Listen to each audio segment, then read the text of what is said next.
sa puso ng Diyos at sa kalooban ng Diyos para sa atin. So it is a vocal adoration of God. Meron na ba kayong experience na kayo ay merong isang taong nirerespeto at sinabi mo sa kanya, okay, yung mga salita ng karangalan? Meron na ba? Nandiyan pa ba kayo? Naiintindihan nyo ba yung sinasabi ko dito? Parang yung iba blanco eh. Okay. Hindi ko alam bakit gano'n. Pero, it is vocal adoration of God. Okay? What is praise? It is a vocal adoration of God. Number 2, it is the act, okay, of vocal adoration, and it is important because it implies that we acknowledge God as God. So yung praise, ito ay pagpapakita, okay, na kinikilala natin ang Diyos na siya ang ating Diyos.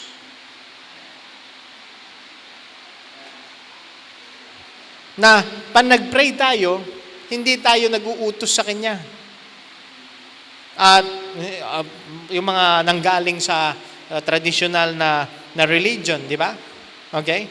Na hindi ka magpe-pray sa santo.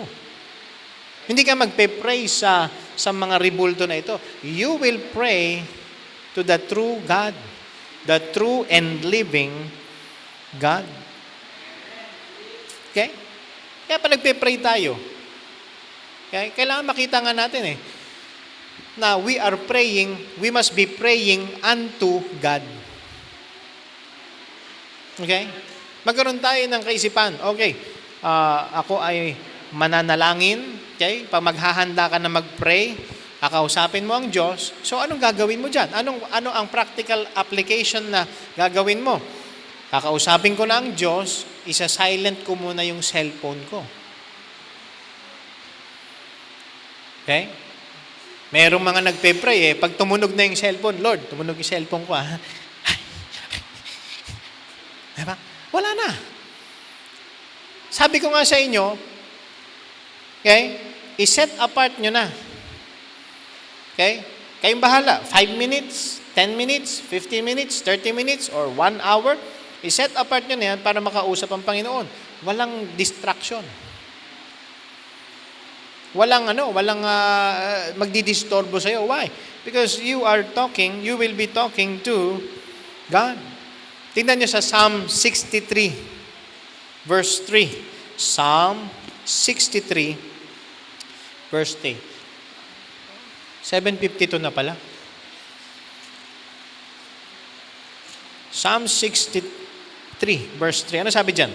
Because thy loving kindness is better than life, my lips shall praise thee. Okay? So, sino nagbigay ng buhay sa atin? Ang Panginoon. And, tingnan nyo yung binanggit dito, thy loving kindness. Pinagsama, love and kindness is better than life. So, sabi ng psalmist dito, sabi ni David, pupurihin kita. At kapag tayo ay nagpupuri sa Panginoon during this time of prayer, inilalagay natin yung ating sarili dun sa talagang posisyon natin At inilalagay natin ang Panginoon sa kanyang rightful place that He is God. At tayo, na created being, dumidepende sa Kanya. Kapag pinupuri natin ng Diyos, sinasabi natin, by our words, nire-recognize natin that God is sovereign. At nire-recognize natin yung kanyang nature, yung kanyang holy nature and power. Nauunawaan niyo ba? Okay? I'm trying to help you dito sa area ng praise. Okay? Kasi baka sabihin mo lang, Lord, pinupuri kita.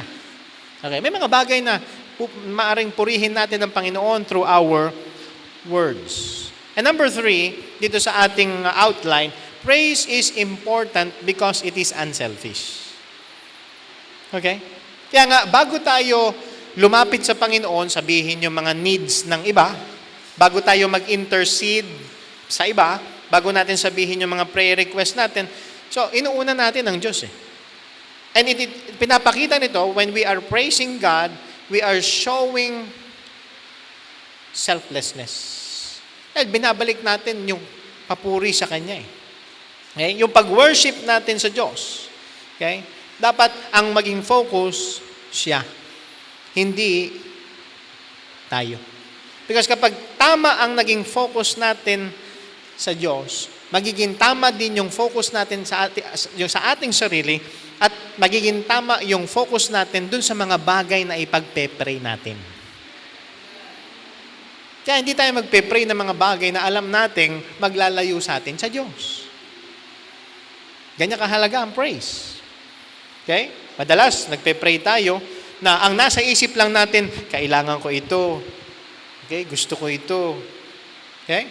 Pero, kapag ang focus natin nasa Diyos, okay? Yung ma-worship natin siya, maluwalhati natin siya, okay? Then kapag nag-pray tayo,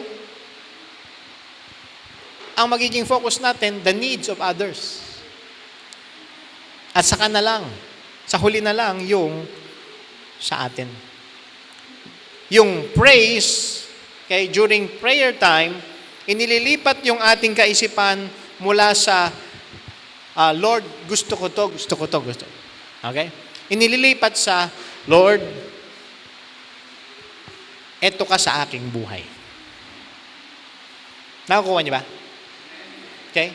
Kaya nga, nauuna yung praise bago yung thanksgiving eh.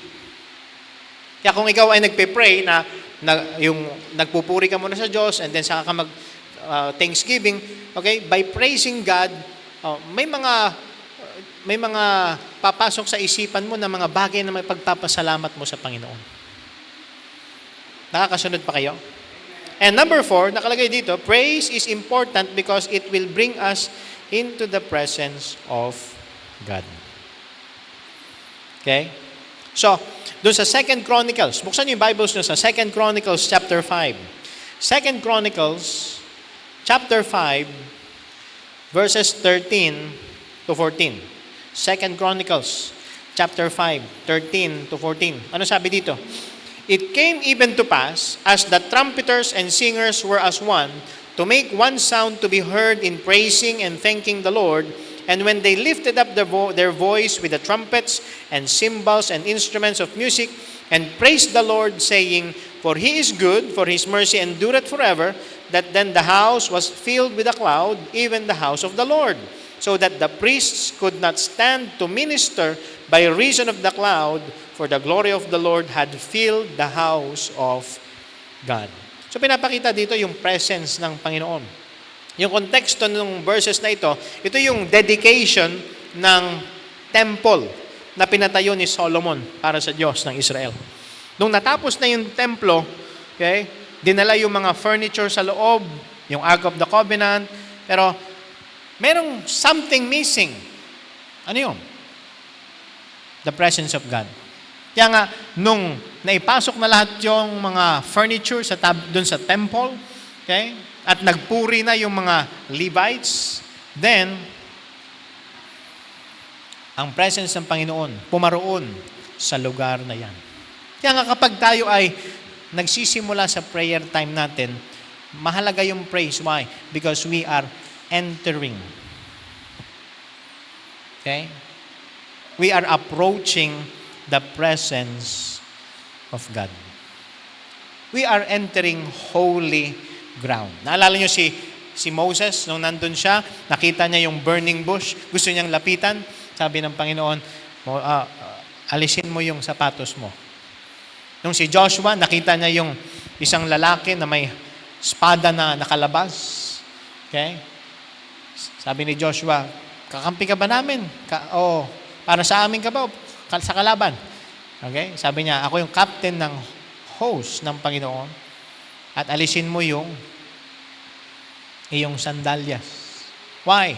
We are approaching holy ground. Okay? That's why praise is important. So, naunawaan niyo ba kung ano ang praise? Okay? Now, paano ba natin mapupuri ang Diyos during our prayer time? So, ito ay galing dun sa book na na binabasa ko. And ito yung una. Okay? Praise God for His name. Praise God for His name. Maraming pangalan ang Panginoon sa Biblia. Okay? Na dinidescribe yung kanyang character. And sa Psalm 115 verse 1, open yung Bibles nyo. Psalm 115 verse number 1. Psalm 115 verse 1. Anong sabi dyan? Psalm 115 verse 1. Tama. 115. Psalm 115. Yan. Anong sabi dyan? Not unto us, O Lord, not unto us, but unto thy name give glory for thy mercy and for thy truth's sake. Purihin natin ang pangalan ng Panginoon. There are names of God sa Old Testament na merong pinupuntong karakter ng Diyos. Pwede mo purihin ang Panginoon. Sabihin yung pangalan na yan. At dahil yung mga karakter ng Diyos, yung mga attributes ng Diyos na makikita natin sa kanyang salita, okay, merong, ano yan eh, merong, ano sa buhay natin eh, merong tayong same experience na makita natin, ang Diyos, ganito yung ginawa niya. Okay? Katulad na lang ng Jehovah Jireh. Diba? Anong ibig sabihin ng Jehovah Jireh?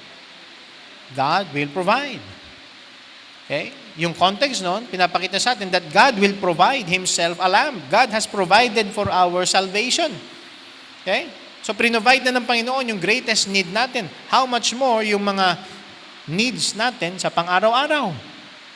So, He is our Jehovah Jireh. We could praise God as our Jehovah Jireh. We can praise God because He has given us peace. He is our Jehovah Shalom. Okay? So marami pa mga pangalan ng Panginoon that we can praise Him. We can praise His greatness sa ating buhay. And pag tinignan naman natin sa Old Testament, okay, anong binigay na pangalan ng Diyos sa New Testament? Okay? Ano yung isang pangalan ng Panginoon? Di ba? Emmanuel. Ano ibig sabihin ng Emmanuel? God with us. Sino yung naparito? The Lord Jesus Christ. Kaya pa nagpe-pray tayo, we must praise the name of the Lord Jesus Christ. Okay? Sa akin pa nagpe-pray ako, okay? Okay?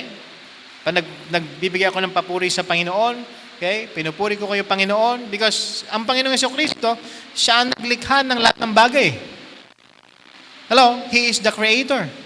John chapter 1, pinakita sa atin dyan. In the beginning was the Word was with God, and the Word was God. The same was in the beginning with God. At itong Word na ito, okay, yung Word na nag-create ng lahat ng bagay. But hindi lang tayo create ng Panginoong Jesucristo, okay? He is also our Savior. Kaya purihin natin siya because He is our Savior. Okay? So purihin natin ang pangalan ng Panginoong Jesucristo. Okay? So let us praise the name of God. And then number 2, we must praise God for His righteousness. The righteousness of God. So ito yung mga practical na mga bagay na binibigay sa atin para alam natin kung ano yung mga ipagpupuri natin sa Diyos. Ano sabi sa Psalm 35 verse 28? Nakasunod pa ba kayo? Psalm 35 verse 28. Alam nyo, yung book of Psalms ay punong-puno ng mga panalangin. At pwede nyo rin dun sa scripture praying time, kumukuha ako sa book of Psalms. Okay? Psalm 35 verse number 28. Ano sabi dyan? And my tongue shall speak of thy righteousness and of thy praise all the day long. Okay? Ano ibig sabihin ng righteous? Ibig sabihin ng righteous, na-meet niya yung standards kung ano ba yung right and just. Okay? And only God is right and just. Kaya nga, purihin natin Panginoon because He is just. Ginawa niya kung ano yung tama. Okay? Ano yung karapat-dapat sa atin? Ano karapat-dapat sa atin? Dahil tayo makasalanan. Death, hell, separation from God forever. But binigay ng Panginoon ng Kanya anak, iniligtas niya tayo. Tayo na dating malayo sa Diyos, tayo na ilapit, dating nasa kadiliman, na nasa liwanag na, well, praise God for His righteousness. Because He is just. Kinuha niya sa sarili yung punishment ng ating sin. At nung tayo ay nagsisi sa maling paniniwala at sumampalataya tayo sa Panginoon, tayo ay naligtas. Okay? Praise God for His righteousness. Okay? So, ang Diyos, siya yung standard eh. Okay? Siya yung standard. Kasi perfect ang Panginoon eh. Okay? Kaya nga, purihin natin siya because He is perfect. He is holy. And then, number 3, ano pa yung pwede nating pagpupuri na gawin sa Diyos? Praise God for His infinite creation. Psalm 150 verse 2. Psalm 150 verse number 2. Anong sabi dyan sa Psalm 150 verse 2? Praise Him for His mighty acts. Praise Him according to His excellent greatness. Okay? So, purihin natin siya sa lahat ng nilikha ng Diyos. Sa loob ng isang oras, okay, baka kulang pa isang oras para purihin mo ang Panginoon sa lahat ng nilikha niya. Okay? Marami ba kayong pumapasok sa isip niyo ngayon na nilikha ng Diyos? Okay? Lahat, Lahat. Even yung universe, di ba? Yung mga astronaut natin, nakapunta sila, pinakamalapit doon sa buwan. Pero, ilang planeta ba yung nasa solar system natin? Di ba, 8? Naalis na yung Pluto, kaya kinuha ng China eh. Sa China na daw yung Pluto kasi inalis sa mga Okay? Pero isipin nyo, hanggang buwan pa lang inaabot. Siguro may mga umabot sa Mars, yung mga mga spacecraft, pero walang tao eh. Okay? Controlled lang eh. Pero mga kapatid, isipin nyo yung lawak ng sanlibutan na ito, and even yung mga okay? Yung create ng Diyos, marami pa tayong hindi nakikita na create ng Diyos doon sa ilalim ng tubig. Kaya hindi tayo mauubusan ng mga bagay na mapupuri natin ang Diyos dahil sa Kanyang power na create niya lahat ng bagay. Walang limit sa pagpupuri natin sa Diyos. Yung pagpupuri natin sa Diyos, hindi kailangan niya na every time pare-parehas na lang. Hindi. Halimbawa, ngayong araw na to, yung pagpupuri mo, iba yung binanggit mo sa Panginoon. Lord, pinupuri kita sa mga bundok na yung nilikha. Diba? So bukas, pwedeng iba naman eh. Okay? Purihin mo ang Panginoon sa nilikha niyang dagat. Okay? Sa susunod naman, purihin mo ang Panginoon sa mga ginawa niyang, ano pa ba yung mga yung sa Chocolate Hills. Di ba? Pasalamatan mo ang Panginoon kahit hindi mo pa napuntahan yun. Di ba? Marahil yung iba sa inyo, hindi pa kayo nakapunta ng Boracay, pero pasalamatan mo ang Panginoon, merong Boracay. O di ba? Malay mo, balang araw, makapunta ka doon. Okay? Purihin natin ang Panginoon sa mga bagay na Kanyang nilikha. And then number 4, we must praise God for His Word. At isa ito sa mahalaga na purihin natin ng Diyos. Why? Dahil ibinigay ng Diyos Kanyang salita sa atin. Anong sabi sa Psalm 56 verse number 10? Anong sabi ng psalmist sa Psalm 56 verse number 10? Psalm 56 verse 10. Anong sabi dyan? In God will I praise His Word. In the Lord will I praise His word. At merong outline dyan sa Psalm 19. Yung Bible study natin dun sa Pasinaya Phase 4, favorite nila itong Psalm 19, 7 to 9. Okay? Alam nyo ba yung kantang yan? The law of the Lord is perfect, converting the soul. The testimony of the Lord is sure, making wise the simple. In verse 8, the statutes of the Lord are right, rejoicing the heart. The commandment of the Lord is pure, enlightening the eyes. Ano sa verses 9 naman? The fear of the Lord is clean, enduring forever. The judgments of the Lord are true and righteous altogether. Then yung verse 10, more to be desired are they than gold, yea, than much fine gold. Sweeter also than honey and the honeycomb. Yeah. We must praise God for His word. Okay? Itaas natin ang salita ng Panginoon. Sabi ng Panginoon, man shall not live by bread alone, but by every word that proceeded out of the mouth of God. Ganyan kahalaga ang salita ng Diyos. At nagpapasalamat tayo na meron tayong salita ng Diyos na nababasa, salita ng Diyos na napapakinggan natin, na yan yung kinakailangan ng ating kaluluwa. Nagbibigay lakas sa atin. So we must praise God for His word. Yung mga bagay na may pagpupuri natin sa Diyos, again, walang limit yan.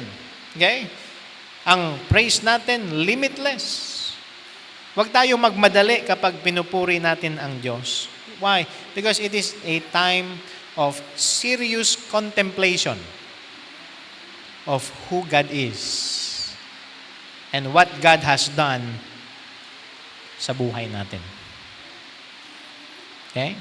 So, ang ating pagpupuri sa Panginoon, this is a serious matter. Okay? So, pag nag-praise kayo sa Panginoon, okay? Huwag yung maging mechanical na kabisaduhin mo. Okay? So, pwedeng at first, okay, pare-parehas, pero hayaan mo na tulungan ka ng Panginoon na ma-develop mo. Okay? Na everyday, okay? Iba yung mga pupurihin mo sa Panginoon. At kailangan makita natin na yung pagpupuri, okay, ginagawa ito, hindi lamang pag masaya tayo. Si Job, pinuri niya ang Panginoon pagkatapos mabalitaan na yung business niya bumagsak, yung mga anak niya namatay, nung siya'y nagkasakit. Anong sabi doon? Job sinned not. At anong ginawa niya? Pinuri niya ang Panginoon. Anong sabi ni Job? The Lord giveth, the Lord taketh. Blessed be the name of the Lord. Hindi lang during times of blessings, magpupuri tayo sa Panginoon. Even during times of trouble, trials, si Apostle Paul at si Silas, noon sila'y nandun sa kulungan, sa Macedonia, anong ginagawa nila? They were praying. They were praising God and they were praying. Tayo, hindi tayo nakakulong. Hindi naman tayo dumaranas ng matitinding problema, pero hindi pa tayo nagpe-pray. Huwag na natin hintayin dumating yung problema bago tayo mag-pray. Amen? At sa prayer natin, let us praise God. Purihin natin ang Panginoon mula sa ating puso. So, pinuri ba natin ang Panginoon ngayon? Kung hindi pa, mamaya, meron ka pang oras bago ka matulog. Think of things that you can praise about God. At tayo ay makapag-worship sa Kanya during this time of prayer.